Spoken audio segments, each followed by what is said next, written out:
Bonjour les amis, j'espère que vous allez bien. On est dimanche et voilà, le décor part en couille. Ça y est, je suis obligé de tout faire moi-même. Mes accessoires, j'ai une équipe de 10 accessoiristes. Il n'y en a pas un qui est foutu de me remettre la plaque correctement. Moi-même, pas du tout. Moi non plus, je n'ai pas réussi, c'est bon. J'espère que vous allez bien. On est dimanche, il est 14 h. Enfin, pas forcément, ça se trouve pour toi, il est mardi 2 h du mat. Mais cette vidéo sort un dimanche 14 h. Nous sommes ici sur Toupette, la chaîne dédiée essentiellement à la mécanique et à la menuiserie. Bienvenue. C'est drôle ça, hein. On parle évidemment d'animaux de compagnie. On se retrouve tous les dimanches pour pouvoir faire des tutos, des vlogs de la sortie. C'est la première fois que tu tombes sur une vidéo. Et bah écoute, regarde, il y a plus de 200 vidéos sur... Non mais c'est une blague. Ce truc ne veut pas tenir en fait, c'est l'enfer. Alors attendez, on va remettre un vrai bout de gaffeur là.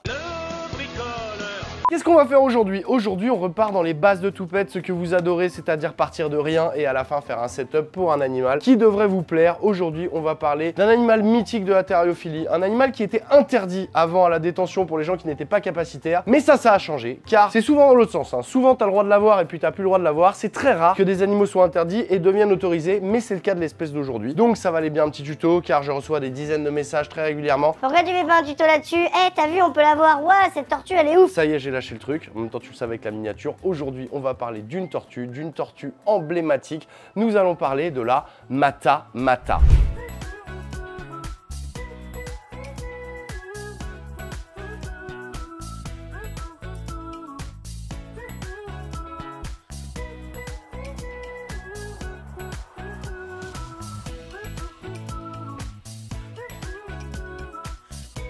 La Mata Mata, donc son nom l'indique, tu as l'impression que c'est une danse de Nouvelle-Zélande, ça n'a rien à voir. La Mata Mata est un animal qui est issu d'Amérique du Sud. C'est un animal qui était interdit avant, je vais vous expliquer pourquoi maintenant il est autorisé. C'est un animal qui n'est pas facile à maintenir, je tiens tout de suite à le préciser. C'est pas la tortue que tu vas avoir quand tu es débutant, car il y a des petites contraintes. Donc on est là pour faire le tour. Donc, dans quoi elle vit, qu'est-ce qu'elle mange, comment on la chauffe, est-ce qu'on la manipule, est-ce qu'on peut lui faire des bisous? Vous aurez les réponses à toutes ces questions dans cette vidéo. Évidemment, je ne vais pas la faire tout seul. Maintenant que je vis dans le Sud, j'ai mon ami Nico qui n'est pas loin. Quoi de mieux comme guest quand on parle de tortue que d'avoir l'homme tortue lui-même, hein, je ne sais pas. Donc Nico va être avec moi sur tout le long du tuto et on va vous faire un tuto Mata Mata. Et on va vous faire un tuto Mata Mata pour vous expliquer comment bien accueillir et surtout bien élever cet animal dans la durée parce qu'il vit un petit moment. Mesdames et messieurs, je vous demande d'accueillir Nicolas de Turtle World. Wow! Quel homme, ça faisait longtemps. Hein. Bon, ça m'emmerdait de faire le tuto sans toi, forcément. Déjà parce que je pense que tu peux m'amener une vraie expertise, tu peux nous amener tes petites anecdotes et ton expérience. Ça fait combien d'années que tu élèves des Mata Mata? Des Mata Mata, ça fait... Allez, presque 20 ans. Voilà, donc en 20 ans, il y connaît rien. Donc toutes les bêtises qu'il va dire, n'hésitez pas à le dégommer dans les commentaires. Voilà, n'hésitez pas. Alors, Nico, cette tortue, elle vient d'où à la base? Alors la Mata Mata, c'est une tortue qui vit en Amérique du Sud. Ouais. On la trouve dans plusieurs pays. Elle a une aire de répartition assez étendue, hein, essentiellement au Brésil, en Guyane, en Colombie, au Pérou, voilà, le nord de l'Amérique du Sud. Tu as dit le mot Guyane, j'entends Guyane. On va tout de suite parler législation comme ça c'est fait. Avant, tu n'avais pas le droit d'avoir la Mata Mata si tu n'étais pas capacitaire. Pourquoi? Donc il faut savoir que toute la faune des reptiles de Guyane et amphibiens est intégralement protégée. En fait, la Guyane fait partie des pays, est rattachée à la France, ça fait partie des DOM-TOM. Et du coup, tous les animaux qui sont reptiles, qui sont de ces pays-là, sont interdits à la détention sans certificat de capacité. Voilà, donc si ça vit en Guyane et que tu n'es pas capacitaire, tu n'as pas le droit. Sauf qu'en fait, la Mata Mata, il n'y a pas une espèce. Il y avait Chelus fimbriatus, qui était l'espèce connue, mais qui a été divisée. Les scientifiques ont refait ce qu'on appelle une reclassification, et ils ont séparé les Mata Mata en plusieurs espèces, Chelus fimbriatus et Chelus orinokensis. Et c'est là que la feinte arrive. Chelus orinokensis, elle ne vient pas de Guyane, non, elle vient d'où elle? Alors celle-là, on la trouve essentiellement en Colombie, au Venezuela, voilà. donc pas en Guyane française. Donc plus besoin de la loi de protection sur la faune française, donc plus besoin d'être capacitaire pour maintenir Chelus orinokensis. Et c'est la tortue avec laquelle on va faire le tuto aujourd'hui. Par contre, si tu veux une Mata Mata originale Chelus fimbriatus, là, il faut être capacitaire en France. Lui, il est capacitaire, donc lui, il a le droit. Lui, il est là, c'est bon, moi, je m'en fous, je peux. Mais moi qui ne suis pas capacitaire, je n'ai pas le choix. Je suis obligé d'élever Chelus orinokensis. Je sais pas pourquoi je veux dire Cheluc depuis tout à l'heure, je n'y arrive pas. Ok, cette tortue, elle s'élève. Est-ce que c'est... On va commencer, on va faire un vrai tuto Toupette classique.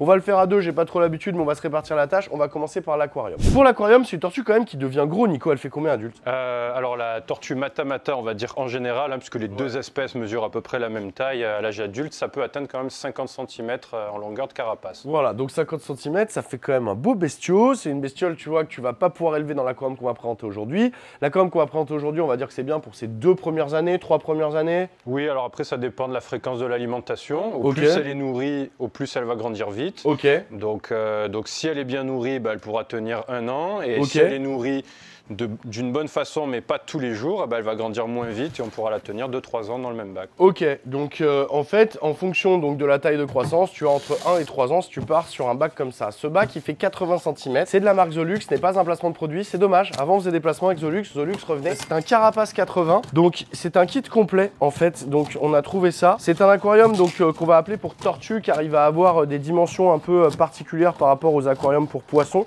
Il va être un peu moins haut. Et il va avoir une bonne surface au sol. Hop, hop, tintin. Et voilà la bête. Donc c'est une petite cuve. Donc celle-là fait 80 litres en tout. Donc on va mettre à peu près que la moitié d'eau. Donc on va se retrouver avec quoi, 40-45 litres. Il est pseudo équipé, mais la plupart des équipements on va les dégager parce qu'on va vouloir le rééquiper. Ça c'est une petite grille qui permet de mettre au-dessus pour éviter que ton chat la dégomme. Donc ça on en a pas besoin, mais si tu as un chat, bah tu gardes la grille, tu vois. Et ensuite on a des trucs dont on a absolument pas besoin, c'est-à-dire on a ces trucs dégueulasses là. C'est des rampes à ventouses pour que ta tortue puisse sortir de l'eau, mais comme la Matamata, Nico va nous l'expliquer, ne sort quasiment jamais de l'eau, nous n'avons pas besoin de rampe. Et j'avais avec un petit filtre, donc petit filtre qui va nous permettre de maintenir une eau de bonne qualité. Ah, il est pas gros le filtre, hein. Je pense qu'on va devoir vite le remplacer par un filtre plus grand, car les tortues c'est quand même des gros pollueurs, il faut le dire. L'eau elle est vite crade si t'as pas une bonne filtration. Alors c'est vrai que les tortues polluent énormément l'eau. Alors l'avantage avec la Matamata, c'est qu'elle ne fait pas de déchets puisqu'elle, on va le voir, elle avale ses proies. Donc en fait elle va pas déchiqueter ses proies avec ses griffes, donc il n'y aura pas de déchets dans l'eau. Il y aura que les crottes. Et comme elle se déplace quasiment jamais, même les crottes qui vont rester au fond ne seront pas en suspension dans tout le bac, parce qu'elle ne va pas bouger dans tous les sens.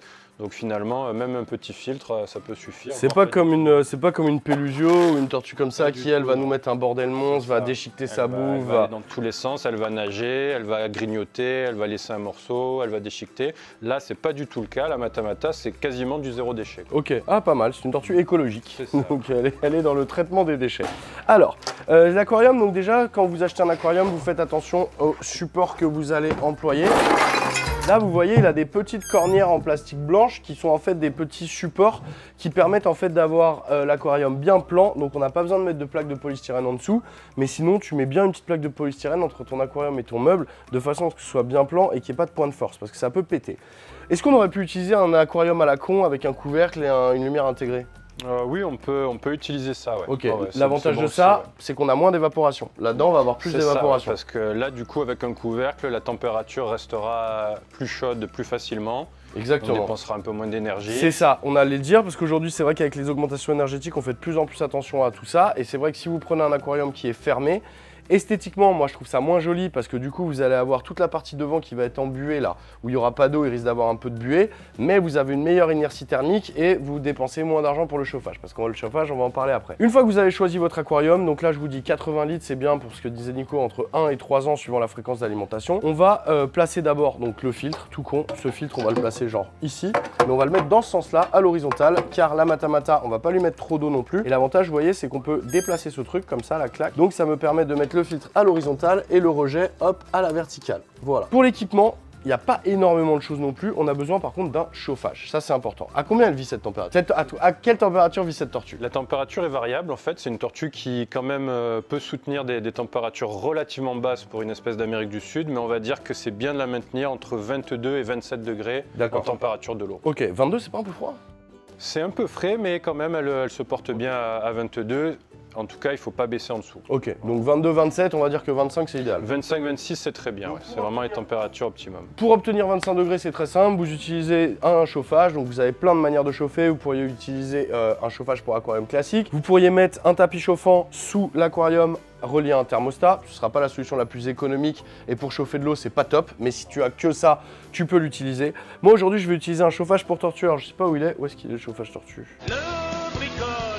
Aujourd'hui, on va utiliser, j'aime beaucoup ces chauffages pour les tortues, donc c'est Zoomed qui fait ça. Ce sont des chauffages qui sont protégés et qui ont une petite télécommande déportée, donc ta tortue ne peut pas aller se brûler. Tu as la petite résistance, tu les utilises cela? Non, pas du tout, je connaissais même pas. Et ben tu vois, voilà, c'est Zoomed qui a sorti ça il y a quelques années, donc Paludarium Heater. Là, c'est un 25 watts, mais je te conseille plutôt d'avoir un 50 watts, c'est juste que la mienne est dans ma pièce d'élevage, donc il fait relativement chaud, il fait déjà 23 degrés dans la pièce d'élevage, donc j'ai vraiment pas besoin de chauffer beaucoup plus, donc mes 25 watts vont suffire. Mais toi, considère que un demi-watt, voire 1 watt par litre, si jamais il fait froid chez toi, c'est quand même pas mal. L'avantage de ces chauffages, c'est qu'ils sont totalement protégés. La tortue, tu vois, peut pas avoir accès. Ils se vendent tous bien, ils bougent plus. Et tu as une petite commande déportée pour pouvoir régler la température, ce qui fait que tu n'as pas besoin d'aller mettre les mains dans l'eau et de changer.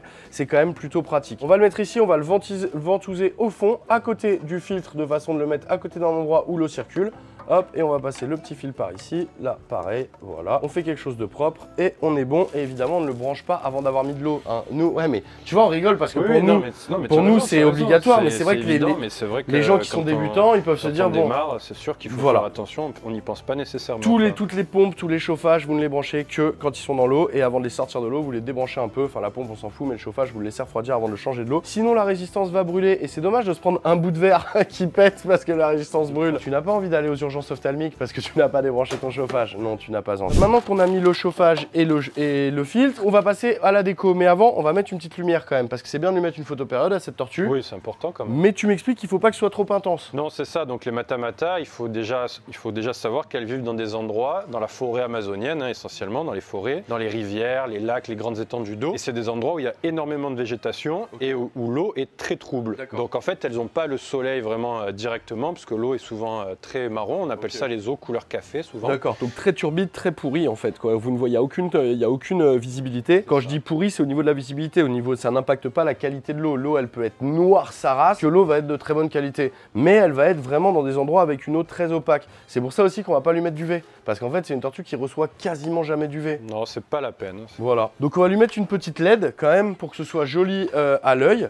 De toute façon, on va mettre des plantes flottantes, vous allez voir après, pour filtrer justement cette petite lumière. Voilà. Hop, et on va pouvoir commencer à faire de la déco maintenant qu'on a notre petit éclairage. Donc ça, c'est une LED vraiment à la con, voilà, qui vaut quelques dizaines d'euros sur internet. Mais elle va nous faire une lumière blanche assez jolie, Clac. Le chauffage c'est bon, le filtre c'est bon, la lumière c'est bon. Et ben je pense qu'on peut commencer à la partie décor. Hein. Dans le fond, on a plusieurs écoles. Soit on met rien. La tortue, elle s'en fout. Non, ça va, ça la gêne pas. Ouais. Voilà. Donc l'avantage de mettre rien, c'est que ça reste propre, que t'as pas de sable qui va se mettre dans ton fil, dans ton truc et tout. Le problème, c'est que esthétiquement, c'est pas la folie, quoi. Tu vois, nous, éleveurs, on s'en fout, on a l'habitude, même dans les plécos, j'ai des bacs qui sont vides et tout, ça me gêne pas. Mais c'est vrai que souvent, si t'as une tortue, un aquarium dans ta chambre, t'as quand même envie que ce soit joli. Donc dans ce cas-là, dans le fond, tu vas mettre du sable. Quel type de sable on peut mettre, Nico? Tous les sables? Moi, je conseille du sable plutôt fin, okay, parce qu'il sera ingéré plus difficilement. Si on met des petits morceaux, ben, elle risque du sable vraiment grossier, elle risque d'avaler le sable et de faire des occlusions. Alors que s'il est très très fin, même s'il en avale un petit peu, normalement ça pose pas trop de problème. C'est sûr que sur les matamata, il y a un peu deux écoles. Moi j'ai essayé les deux, j'ai essayé le fond complètement nu, ça pose pas de problème à la tortue. Et j'ai essayé avec du sable et un peu des débris végétaux, organiques et tout ça. Et j'ai jamais eu de problème d'occlusion. Ni avec l'un, ni avec l'autre. À long terme, que je suis parti sur des bébés jusqu'à quasiment de l'adulte et j'ai vraiment eu jamais de problème. Maintenant, après, c'est à chacun de voir. C'est au bon vouloir. Est-ce que sable noir, sable blanc, on s'en fout? Elles s'en foutent complet? Non, là, il n'y a pas de différence sur ça. Ok, aujourd'hui, on va mettre un super sable. C'est Gab d'Aquabiotop, mon ami Gab, Jean Gab Aqua, que vous connaissez déjà. Allez voir sa chaîne, c'est une tuerie. Alex rigole parce que je l'appelle Jean Gab. Personne ne sait que je l'appelle Jean Gab. Ça me fait rire. Lui, il aime moyen ça, mais ça lui va tellement bien. Gab, il vend plein de sable, il vend plein de matos de Biotop. Et en fait, il a ce sable qui est au top parce qu'il est déjà pré-lavé. Donc, on va pas avoir besoin de le laver. Il est fin. Ah, c'est très pratique. Il est très fin, il est très beau. Regarde, il est très très beau. Et en plus, il y a des gars, des amateurs de Corridoras qui ont été tellement loin qu'ils ont été regarder ce sable au microscope et il n'est absolument pas abrasif. Genre, il est vraiment rond et tout. Donc, même pour du poisson, c'est très bien. Tu retrouveras en lien dans la description de cette vidéo la boutique de Gab où tu trouveras plein de produits dédiés aux aquariums Biotop, c'est-à-dire aux aquariums qui reconstituent un univers naturel. Maintenant qu'on a mis le sable, on va pouvoir mettre un peu de décor et là ça va vraiment être libre à chacun en fonction des goûts de chacun. Mais Nico m'a fait une bonne remarque, c'est que si on met des racines, on fait attention qu'elles puissent pas aller se coincer en dessous, quoi. Ouais, c'est ça, parce que les tortues, elles ont vraiment cette tendance à toujours chercher à se cacher sous un objet, sous une plante, une racine. Et c'est vrai qu'elles peuvent parfois rester coincées et se noyer. Parce que ça t'est déjà arrivé, ça? Oui, ça m'est arrivé. Ouais. Au départ, c'est sûr que quand on démarre, on a envie de mettre un super décor à ces tortues. On se dit trop cool, je vais mettre des branches, des pierres, des trucs. Et parfois, elles vont en dessous. Parfois, même la branche peut bouger. Quand elle passe en dessous, elle est bloquée. Ah ouais. Donc, il faut mettre des trucs soit très solides, soit sous lesquels elles ne peuvent pas vraiment passer. Il faut faire bien attention. Donc, on va lui mettre des petites pierres qui sont bien solides et sur lesquelles elle ne pourra pas aller en dessous. Genre celle-là. Ça, c'est sûr qu'elle ne pourra pas.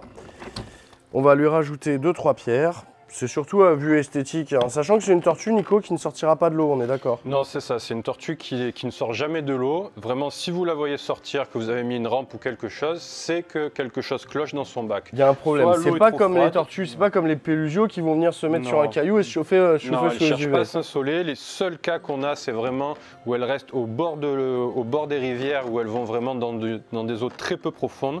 C'est parce que souvent, soit il y a plus de proie, soit l'eau est un peu plus chaude parce qu'elle est moins profonde. Mais elles sortent jamais. Elles viennent se mettre au bord. Sinon, on n'en a jamais vu de matamata. C'est incroyable ça quand même. Donc vous n'aurez jamais votre matamata qui va se mettre sur la pierre. Sauf s'il y a un problème. Par exemple, quand l'eau est trop froide, moi ça m'est arrivé d'en retrouver une sur une pierre et en fait je me rendais compte que le chauffage avait pété. Et en fait je me suis dit mais pourquoi elle est sortie? Et tout simplement quand on met la main dans l'eau, on voit parce que l'eau était à 12 degrés. Voilà, tout simplement. On va lui mettre une petite racine comme ça, mais tu me fais flipper. Donc ce qu'on va faire, c'est que la racine, on va la mettre vraiment à la limite de la surface, comme ça elle ne peut pas aller se coincer en dessous. On va la bloquer avec des pierres. Tu peux éventuellement la surélever. Voilà, regarde, comme ça là. Tu vois, là on prend pas de risque. Elle peut pas venir se cacher nulle part, là elle peut pas venir, là elle peut pas venir.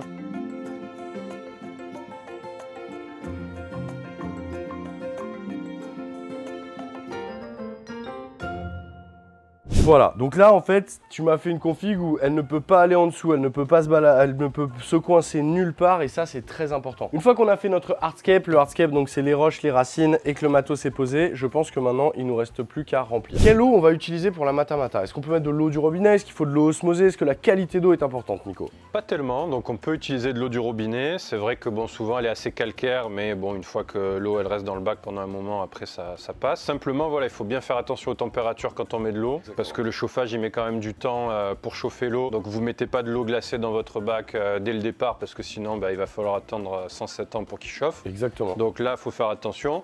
Après ce que vous pouvez faire, c'est préparer le bac avant l'achat de la tortue pour que l'eau repose un petit peu. C'est pas trop mal, mais c'est vrai que moi ça m'est arrivé parfois aussi de mettre la tortue juste après avoir rempli. Sur les matamatas ça va. Ce qu'il faut faire attention, c'est quand même un petit peu le pH de l'eau.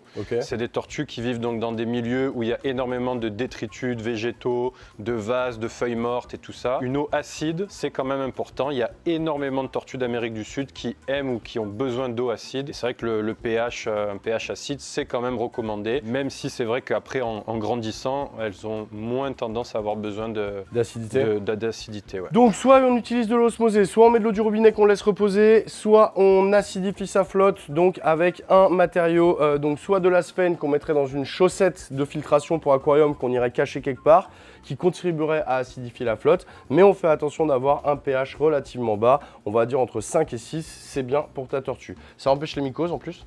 Oui, c'est vrai que l'eau acide, c'est toujours bien pour les tortues hein, en général. Les tortues qui sont un peu sensibles pour la peau, ça peut les aider. Ouais. T'es sensible toi de la peau? Ça va. Non, ça va, tu prends tes douches calcaires. On va faire attention de ne pas mettre trop d'eau parce qu'il faut qu'elle puisse venir respirer sans avoir à nager. Il faut que vraiment elle puisse se balader et avoir son petit nez en trompette là, qui vient respirer sans avoir à vraiment nager. Donc on va mettre un niveau d'eau relativement faible. On va dire qu'on va se mettre... je sais pas, à la hauteur du caillou là, c'est bien. Allez, je vais chercher de la flotte. De manière générale, je conseille toujours à mes abonnés de laisser tourner le setup au moins une semaine, de façon à ce que les températures s'équilibrent, de façon à ce qu'ils apprivoisent entre guillemets le nouveau matériel. Nous, on a l'habitude, donc c'est vrai que de rajouter une tortue, toi t'en as 500 des tortues, donc d'en rajouter une, ça change rien à l'install. Mais ce que je veux dire, c'est que quand tu pars de zéro, c'est bien de se familiariser avec le matériel, d'être sûr que les températures sont les bonnes, que l'exposition de l'aquarium est la bonne, qu'il est au bon endroit. Donc, évitez d'acheter tout le jour même. Vous achetez d'abord votre matos, vous faites votre bac et une fois qu'il tourne bien, vous allez acheter votre animal et vous le mettez dedans. Ça évite d'avoir des températures trop froides, de se dire oh là là, mais il va falloir, comme tu le disais, il va falloir attendre 4 heures que la température monte et tout. C'est quand même mieux pour la bestiole si elle arrive et que c'est déjà tout nickel, quoi. Donc je vais commencer par un petit seau d'eau osmosée. Hop, je vais le faire tomber sur les cailloux pour ne pas mettre trop le bordel dans le sable, même si là on s'en fiche, on n'a pas planté de plantes. Et Gab, il a pas menti, hein. Le sable est vraiment déjà nettoyé, quoi. J'en reviens pas, il y a aucune poussière. Je crois que c'est la première fois que j'ai un sable si clean dans un tuto sans avoir à le laver. Et on va mettre un deuxième seau, mais là on va prendre de l'eau de l'aquarium du 2200 litres.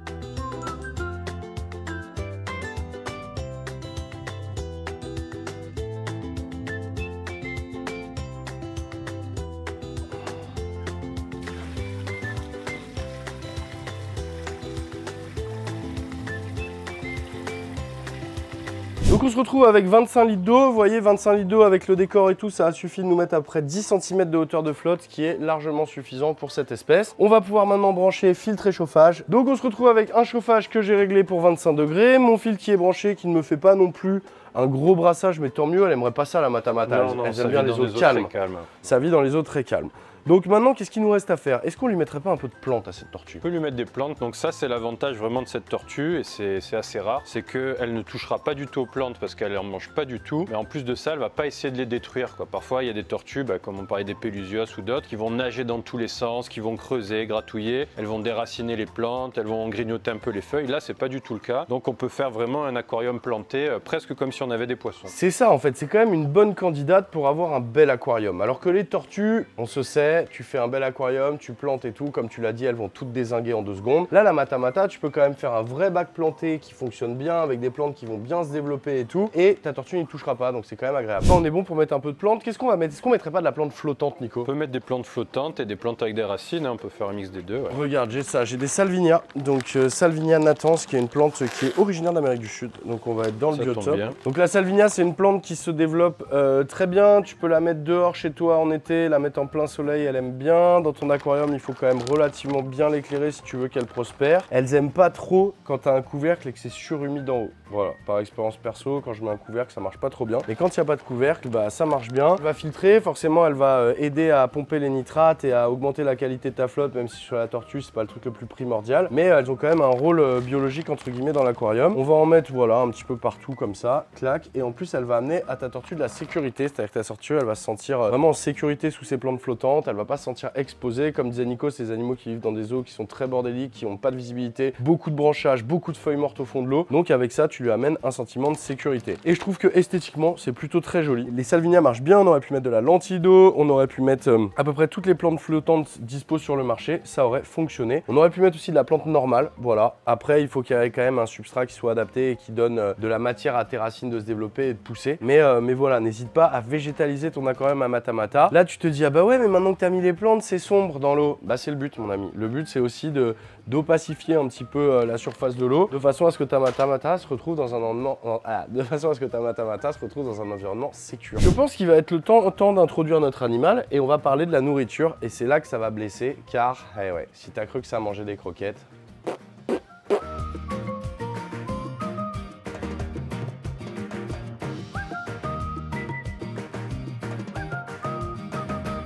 On se retrouve avec notre petite Matamata qui est trop belle, qui est trop mignonne et tout. Elle est petite hein, quand même. Hein. Ouais, quel âge elle a? Bah là, elle a quelques semaines maximum. Ok, donc elle est arrivée au magasin, elle était vraiment toute petite quoi. Donc on fait attention au niveau d'eau, vraiment. Ne les mettez pas dans des grands niveaux d'eau. Là, on est vraiment au niveau d'eau où quand elle tend la tête, elle a son nez qui va chercher de l'air. C'est vraiment important d'adapter. Si tu as commandé ta tortue et qu'elle est un peu plus grosse ou un peu plus petite que prévu, tu adaptes le niveau d'eau en fonction de ça. Il faut que quand elle est posée au sol, en tendant le cou, elle puisse aller respirer à la surface. Ouais, ce ne sont pas des bonnes nageuses, donc il faut quand même faire attention. Parfois dans la nature, hein, on en a trouvé qui vivaient dans 2 mètres d'eau. Mais il faut bien comprendre que la captivité, c'est pas la nature et que parfois, elles ont toujours besoin d'appui pour sortir, donc des pierres, des branches, des choses comme ça, et vraiment garder un niveau d'eau assez bas. Après, sur les adultes, forcément, la carapace, le cou sont plus grands, donc on peut les mettre dans des bacs plus hauts. Mais moi, vraiment, pour les jeunes comme ça, je conseille entre 8 et 15 cm d'eau maximum. Elle pue! Et ouais, c'est vrai, ouais. Elles lâchent un muscle, souvent quand elles sont petites et qu'elles ne sont pas souvent manipulées. C'est une odeur qu'elle lâche en mécanisme de défense. Ah, donc c'est volontaire, c'est pas genre, c'est pas ok, donc c'est vraiment elle qui a balancé cette odeur. Donc on va relâcher, on va parler du bas qui blesse sur les Matamata, c'est-à-dire, oh là là, regarde là, hop là, elle s'est pris le filtre, elle a pris un peu de surf. Bon, forcément, les premières minutes, elle va être un peu déboussolée, un peu stressée, hop, elle est venue respirer à la surface, regarde. Donc là, on voit qu'elle respire sans problème, sans avoir de faire d'efforts, c'est que le niveau d'eau est plutôt bon. Alors, Nico, l'alimentation. Donc cette tortue ne mange pas de granulés. On Non, va pas le du dire. tout. Voilà, pas Pas du du tout. tout. C'est-à-dire Zéro. que là, on pourrait lui balancer du granulé, elle s'en foutrait complètement. Non, Quand ça l'intéressera pas. une Pellusio les cartonnerait et pourrait aller venir manger dans ta main et donner tout pour bouffer, la Matamata, elle s'en fout complet. Mais du coup, on la nourrit de quoi? Alors, il faut savoir que c'est une tortue piscivore, donc c'est-à-dire qu'elle va manger du poisson et c'est l'alimentation qu'elle trouve dans la nature et qu'il va falloir lui donner en captivité. Est-ce qu'elle va manger des poissons décongelés à la pince? Alors, il faut l'habituer à ça parce qu'on n'a pas toujours des poissons vivants à lui donner, ce serait un peu difficile et ça a quand même un bon appétit, donc après ça coûte cher. À part si vous avez vraiment un gros élevage de guppies, de petits poissons, vous pouvez déjà démarrer avec ça, c'est bien. Mais inévitablement, il faudra lui donner du poisson mort à la pince. Ok, Donc, ce sont des animaux qui, dans la nature, ne mangent que des proies vivantes. 100%. Voilà, c'est pas un c'est-à-dire- charognard, c'est-à-dire Non, si pas elle... du tout. Ok. Elle va jamais chercher une proie morte au fond et la manger. Elle pourra passer à côté des centaines de fois. Elle ne s'y intéressera pas, encore plus quand elle est petite, quoi. C'est aussi peut-être pour ça qu'elles ont ce mimétisme et cette morphologie si particulière, c'est pour être totalement invisible dans l'eau et pouvoir chasser à l'affût, non? C'est ça. Alors souvent, elles aiment s'enterrer, surtout quand elles sont petites, hein. Si vous mettez du sable ou des feuilles mortes, vous verrez, elle va vraiment s'enterrer la carapace et sortir la tête et le cou pour se protéger des prédateurs et à la fois ne pas être vue par ses proies. Et en fait, c'est cet affût qui va lui permettre d'aspirer les poissons Voilà. qui vont passer vraiment très proche d'elle, quoi. Parce qu'en fait, c'est vrai que, bon, moi souvent on m'a conseillé, je sais pas si tu vas me dire que c'est des conneries ou pas, que les bébés, quand on les reçoit, c'est bien de leur donner un peu de guppy. Parce que ça peut les stresser de les nourrir à la pince, qu'il y en a qui vont pas manger direct. Et donc de façon à ce que la tortue puisse se mettre dans un mode à lancer la machine entre guillemets, de s'habituer à son environnement, de bien consommer, de bien manger, au début on leur donne un peu de guppy vivant. Et c'est vrai, quand j'étais plus jeune, je me souviens avoir assisté à un nourrissage de Matamata, et c'est impressionnant en fait. Elle va pas attraper le poisson en fait, elle va créer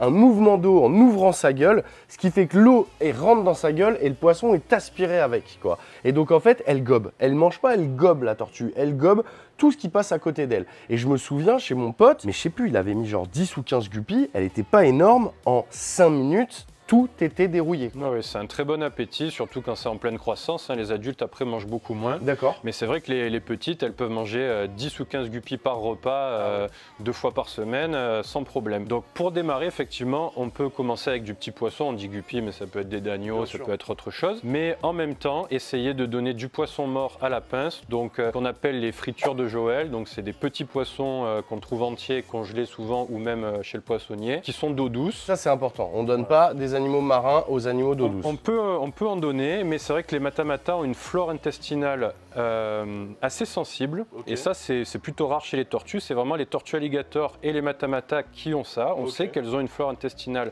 sensible. Et en fait, on s'est rendu compte que c'est des tortues qui ne mangent quasiment que des poissons quand elles sont petites. La Matamata, en grandissant aussi. L'alligator mange plus de choses. Et en fait, on se rend compte que cette flore intestinale un peu sensible, on peut l'aider avec de la levure de bière. On le donne aux humains. Et en fait, moi, ce que j'ai fait pour les petites, souvent, c'est que quand je prends un poisson entier, je lui ouvrais un petit peu le ventre, je mettais un peu de levure de bière dans le poisson et je lui donnais à la pince, elle le mangeait. Ok. Alors j'ai essayé sans levure de bière, hein, j'ai pas eu énormément de différence, mais c'est vrai que ça peut quand même aider, c'est quelque chose qui est assez spécial. Parce que si tu donnes du bifidus actif en yaourt, elle va s'en foutre complet, ça ne va pas marcher. Donc la levure de bière dans le poisson. Mon pote, il lui donne aussi des vers de terre et je me souviens, elle les cartonnait. Oui, c'est vrai. Ouais. Alors les jeunes mangent bien les vers de terre aussi, donc ça permet de varier l'alimentation et de dépanner un peu aussi. On n'a pas toujours des poissons dispo. Donc Ça coûte vite cher, hein, les guppies à 3 € en animalerie, tu vois, ça va vite. Hein, donc le ver de terre, c'est plus économique. Pour les gens qui sont un peu sensibles, c'est peut-être plus simple de donner un ver de terre qu'un guppy vivant. Il y a des gens qui vont se dire, ah mon Dieu, le pauvre guppy et tout. Mais bon, dans ce cas-là, tu n'as pas de prédateur chez toi. C'est-à-dire que si tu ne supportes pas donner un guppy vivant à ta tortue, il vaut mieux pas prendre de Matamata. Parce que si jamais elle mange pas au début et qu'elle veut pas de ta friture de Joël ou ton ver de terre, il va falloir passer par du poisson vivant pour la nourrir. Donc si dès le début tu te dis, ah non mais moi je peux pas donner de poisson vivant, c'est le genre d'espèce qu'il faut pas accueillir chez soi, ça c'est sûr. C'est pour le démarrage, c'est toujours bien d'avoir un peu de poisson vivant. Après, ce qu'on peut donner aussi occasionnellement, c'est des souricaux morts à la pince. Ok. Ils peuvent les accepter.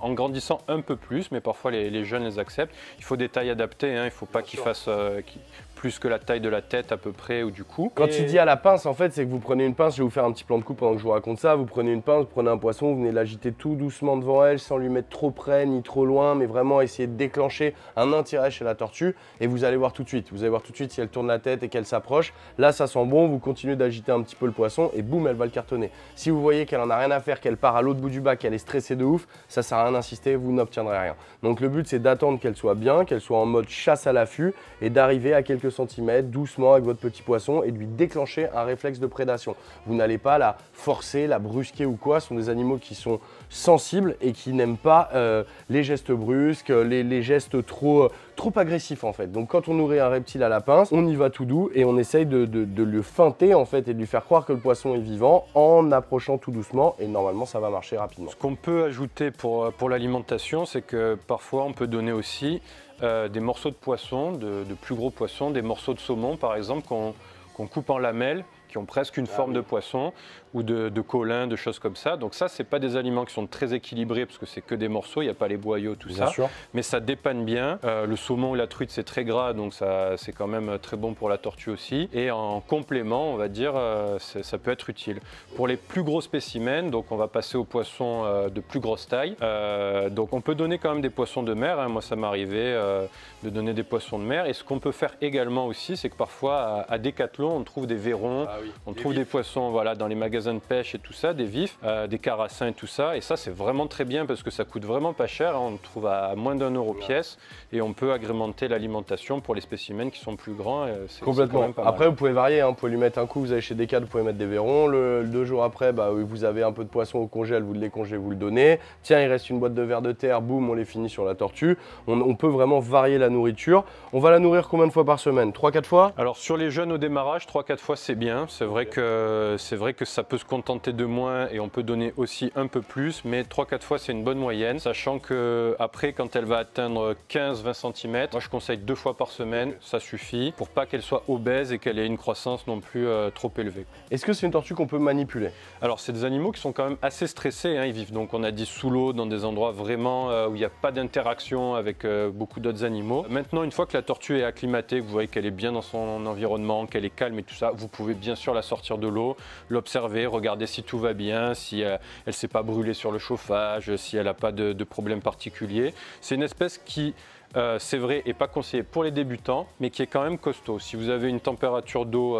correcte, que vous n'avez pas de changement, que vous la nourrissez bien et qu'elle vit bien, franchement, il n'y a pas de problème particulier. Elles n'attrapent pas de mycose, elles n'attrapent pas de rhinite, donc vraiment, ça peut être costaud, quoi. Le truc, c'est voilà, la température, la flore intestinale, l'alimentation. Et puis après, une fois qu'on a ça, ça pose pas de soucis, quoi. Il faut bien sûr penser à la taille adulte, donc d'avoir un grand bac, de ne pas acheter une tortue et de se dire je vais la revendre dans 5 ans parce que sinon c'est pas la peine de l'acheter. Hein. Complètement, ça devient gros, hein. C'est une bestiole qui est adulte, a une carapace qui est comme ça. Hein. Donc vraiment anticiper les choses. C'est une tortue qui est fascinante, franchement c'est magnifique, ça peut se mettre vraiment dans des environnements comme ça qui sont très jolis. Ça a vraiment un look... j'allais dire de je sais pas quoi, mais ça ressemble à rien comme tortue, quoi. Ça a vraiment une tête. Pourquoi elle a la forme de cette tête? On sait un peu ça? Voilà, alors en fait, elle a un peu une forme de feuille morte.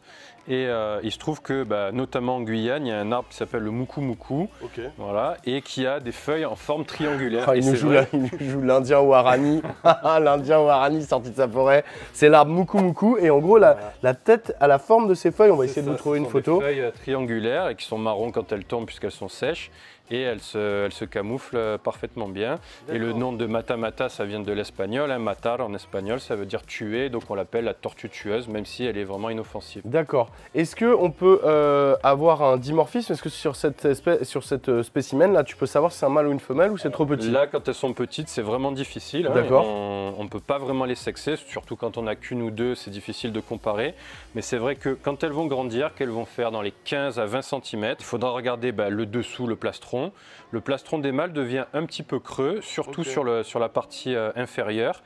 Et la queue est plus longue chez les mâles que chez les femelles. Comme chez la plupart des tortues. Voilà, chez la plupart des tortues, mais là c'est vrai que c'est vraiment trop petit et le cloaque des mâles sera un peu plus en arrière. Là c'est vraiment trop petit pour l'instant. Ok, donc on a parlé de l'habitat, on a parlé de la tortue, de la croissance qu'elle va faire, on a fait un long passage sur l'alimentation parce que c'est important. Évidemment, petite consigne d'hygiène. Quand vous avez des tortues aquatiques, vous vous lavez bien les mains avant pour ne pas amener de saloperie à votre animal, mais aussi après, car les tortues d'eau sont porteuses de salmonelle. Et les salmonelles, c'est pas cool, surtout chez les enfants. Donc lavez-vous bien les mains après les avoir manipulées. C'est pas une légende, ça arrive. Il y a j'allais dire tous les ans, on va dire que de temps en temps, il y a des éleveurs de reptiles qui ont des problèmes d'infection aux salmonelles. Donc vraiment, lavez-vous bien les mains après avoir manipulé un animal et surtout les tortues aquatiques qui sont vraiment porteuses de ça. Qu'est-ce qu'on pourrait rajouter fait sur la Matamata, Nico? Qu'est-ce qu'on n'a pas dit? Ça se reproduit en captivité? Alors très peu, très peu. Donc elle vient d'où celle-là, de ferme d'élevage? Ça vient de ferme d'élevage d'Amérique du Sud. En Europe, à ma connaissance, il y a une personne en Suisse qui les a bien reproduites. Sinon, après, il n'y a pas grand monde qui possède des adultes, hein, parce que même si la croissance est quand même assez rapide, il faut au moins 10 à 12 ans pour qu'elles deviennent adultes. Ah, c'est pas un guppy, hein. C'est pas un guppy. Non, c'est pas un guppy, c'est pas un gecko léopard, c'est un peu plus long. Donc déjà, il faut 10 à 15 ans pour avoir un adulte. Après, il vous faut évidemment un papa et une maman, donc il faut au moins un couple. Donc ouais, c'est pas facile déjà d'obtenir un couple adulte. Après, il faut les installations pour avoir un couple adulte. Il arrive que les mâles s'attaquent un peu trop aux femelles pour les accouplements, donc il faut les séparer. Donc ça vous fait 2 bacs de très grand litrage. Et ensuite, il faut que la femelle donc s'accouple, soit gravide, donc elle ait les œufs en elle une fois qu'elle est fécondée, qu'elle cherche un site de ponte, donc ça veut dire une grande partie terrestre pour qu'elle puisse pondre, parce qu'une tortue de 10 kg, ça va avoir besoin de beaucoup d'espace pour pondre, qu'elle ponde les œufs, et après arriver à incuber les œufs qui sont assez difficiles, hein, parce qu'il y a peut-être une période de diapause, mais on n'en est pas vraiment sûr. Ah, on sait même pas. C'est assez compliqué, on sait qu'il faut du chaud, un peu plus froid, du sec, un peu plus humide, et les bébés n'arrivent pas forcément à sortir des œufs aussi, parce qu'en fait, ils sont pondus dans des terreaux, enfin des substrats très acides dans la nature. Et ça ronge la coquille. La coquille, et c'est ce qui facilite la naissance des bébés. Et en captivité, c'est assez difficile. Comment t'es deg d'arriver jusqu'à avoir la ponte, les incuber, et à la fin, t'as les bébés qui meurent dans l'œuf. Il faut ouvrir les œufs manuellement au bout d'un certain temps pour vérifier si les bébés sortent ou pas. Donc, non, en reproduction en captivité en Europe, c'est très compliqué. Moi je suis content qu'on ait fait ce tuto ensemble parce que tu m'as amené plein d'infos que j'avais pas forcément. Je pense que c'est une tortue qui est relativement facile à mettre en place le setup, mais il faut quand même être au taquet sur l'élevage, l'alimentation, tout ça. Donc je la recommande pas à un débutant qui veut pas s'investir. En même temps, je recommande aucun animal à un débutant qui voudrait pas s'investir. Si t'as jamais eu de tortue, que t'as un flash, un coup de cœur sur cet animal, tu peux l'élever, mais renseigne-toi à fond. C'est pas ce tuto de 20 minutes qui va te donner toutes les informations dont tu as besoin. Ça va te donner les bases, ça va te donner envie d'en savoir plus, et c'est le but de cette chaîne, de vous montrer des animaux qui sont vraiment très cool à élever, qui sont parfois moins faciles que d'autres, mais surtout le job c'est à vous de le faire, de vous renseigner au maximum. Vous allez trouver beaucoup d'infos sur internet, sur les groupes Facebook, dans des bouquins. Vous avez des éleveurs à qui vous pouvez les contacter pour leur demander des infos. Tu vends des Matamata toi? Ça m'arrive d'en vendre. Ok, donc je vous mets le lien du site de Nico, voir s'il en a de dispo. T'en as dispo en ce moment? Là, pas tout de suite, mais je vais avoir un arrivage sous peu. Voilà, donc si vous voulez franchir le cap, vous pouvez en trouver dans des enseignes spécialisées ou directement auprès d'éleveurs. En tout cas, n'hésitez pas à aller fouiner, à vous renseigner au maximum. On adore vous faire des tutos, mais ne considérez pas que les tutos, c'est tout ce qu'il faut savoir sur cet animal, c'est impossible. Nico, ça fait combien de temps que tu élèves des tortues? 30 ans? Ça fait 30 ans. 30 ans, et t'en apprends encore tous les jours. Ah oui, ça c'est sûr. Voilà, donc en fait, il n'y a pas de satiété dans notre passion. Il n'y a pas un moment où on se dit c'est bon, je sais tout, je passe à autre chose. Peut-être que des fois, tu as envie de passer à autre chose, mais tu sauras jamais tout, ça c'est une évidence. Nico, je te remercie énormément d'être venu, d'avoir participé à ce tuto et tout. On se retrouve très bientôt pour dès qu'on aura envie de parler tortues. La semaine prochaine. Voilà, non, pas toutes les semaines. La semaine prochaine, ce sera un autre animal. Ce qui est fou, c'est que Nico, non seulement il a beaucoup de tortues, mais il a que ça. C'est-à-dire qu'il est passionné par les tortues. Tu te dirais, ouais, il doit avoir un chien, des hamsters, 3 furets. Quand on aime les animaux, on aime tout. Ouais, alors il aime tous les animaux, mais il n'a que des tortues. Demain, je lui offre un poisson-chat de rêve qui vous fera rêver peut-être vous. Lui, il me dira, mais qu'est-ce que tu veux que j'en foute, quoi? Alors que tu lui ramènes une petite carapace. Il a les yeux qui s'éblouissent, c'est beau la passion. Merci mon Nico, à très bientôt. Je te fais repartir comme t'es arrivé, en disparition. Allez, 3. Allez, tu te dis au revoir à mes abonnés? Salut les abonnés. Allez, salut Nico. Ciao. Il a vraiment disparu quoi. Faut que je fasse attention, hein, je sais. Tu es là Nico? Nico! C'était une vanne! Et un tuto en plus en boîte sur Toupette, ça fait plaisir. On commence à avoir tutorisé pas mal d'espèces. Hein. Et ça, la Matamata, ça faisait longtemps que je voulais vous en parler. Avant, la loi nous l'interdisait. Aujourd'hui, elle est dispo. Donc, c'est plutôt une bonne nouvelle pour ceux qui seront motivés. Les amis, on se retrouve dès la semaine prochaine. Si on a oublié des trucs ou si vous avez des infos sur les Matamata, une anecdote personnelle, si tu as été en couple avec une Matamata et que tu veux nous raconter ton histoire, n'hésite pas à le faire dans les commentaires. L'espace commentaire est là pour ça, pour partager son expérience, pour pouvoir poser des questions, réagir à la vidéo. La seule chose que je te demande, si elle t'a plu, n'hésite pas à me mettre un petit pouce bleu, c'est notre salaire, voilà. Allez, pour l'artiste, on passe le chapeau, pas besoin de me mettre 1 euro, tu me mets un pouce bleu, ça me fait plaisir. En attendant, on se retrouve dès dimanche prochain pour une nouvelle vidéo à 14 h. Je sais que c'est long, je sais que là tu te dis... Non, non, mais ça y est, la vidéo est finie, moi je vais devoir attendre encore une semaine, j'en ai marre, c'est passé trop vite. Eh ben j'ai une bonne nouvelle, tu peux me rejoindre sur TikTok. On a lancé TikTok, on a développé le TikTok de Toupette, et donc je te mets un petit screen hop de notre TikTok. Tu peux aller t'abonner et nous donner de la force, ça nous fait plaisir. Mais tu peux aussi me rejoindre sur Instagram où je te fais des stories tous les jours de ma vie, mes animaux, notre bonheur de vivre à la maison entouré de tous ces animaux. Donc tu les vois tous les jours sur Insta. Voilà, tu te dis bah ouais, ça fait longtemps qu'on n'a pas vu tes oiseaux. Bah si t'avais regardé ma story d'hier, tu les aurais peut-être vus. Voilà. Donc on se rejoint tout de suite sur Instagram. N'hésite pas, hein, viens me follow. Merci les amis, à la semaine prochaine. Cette semaine, les amis, ce sera un bisou avion en papier.